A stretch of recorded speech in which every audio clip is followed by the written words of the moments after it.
La mission d'observation du Parlement africain de la société civile a suivi le scrutin du 13 octobre portant sur les élections régionales et municipales. Les résultats provisoires sont connus. Avant la proclamation des résultats définitifs par le Conseil constitutionnel, il faut préserver un climat de paix, selon l'organisation.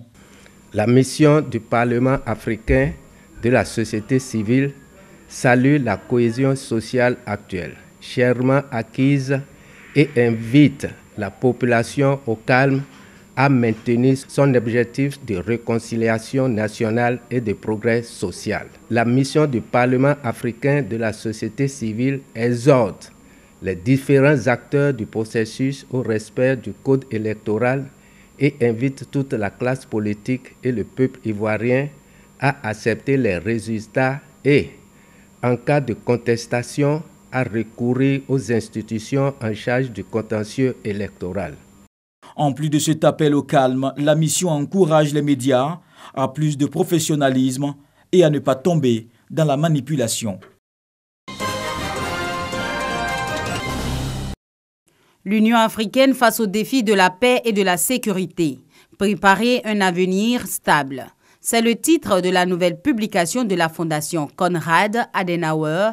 La troisième du genre examine les défis sécuritaires et de paix que rencontre l'Union africaine.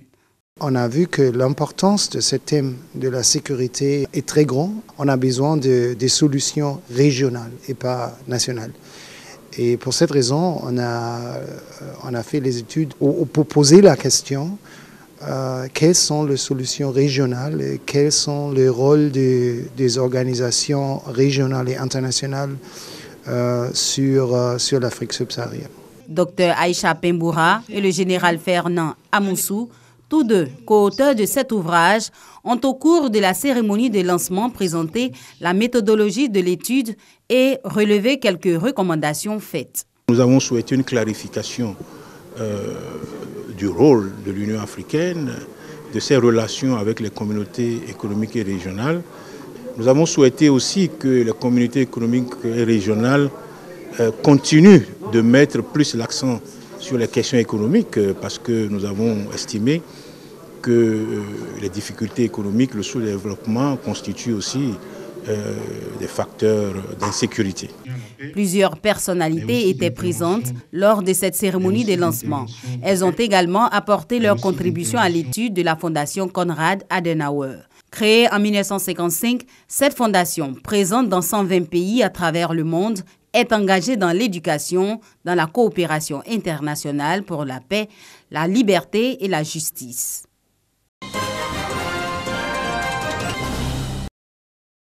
Belle mobilisation pour la réception de Théophile Awandoli, l'inspecteur général d'État qui a choisi de démarrer ses visites de travail à l'inspection générale des finances, IGF. Après la présentation des projets et programmes gérés par l'IGF, l'inspecteur général d'État a pu s'imprégner des missions, difficultés et résultats obtenus par cette structure. L'IGF a réalisé au cours de 2017 des missions aussi bien sur les dépenses de l'État à travers l'audit des passifs, l'appui au recouvrement des recettes fiscales, ainsi que des missions d'audit organisationnel et de gestion, notamment au CHU de Yopougon. En ce qui concerne les missions en lutte contre la corruption, la brigade a été saisie de 18 plaintes et dénonciations.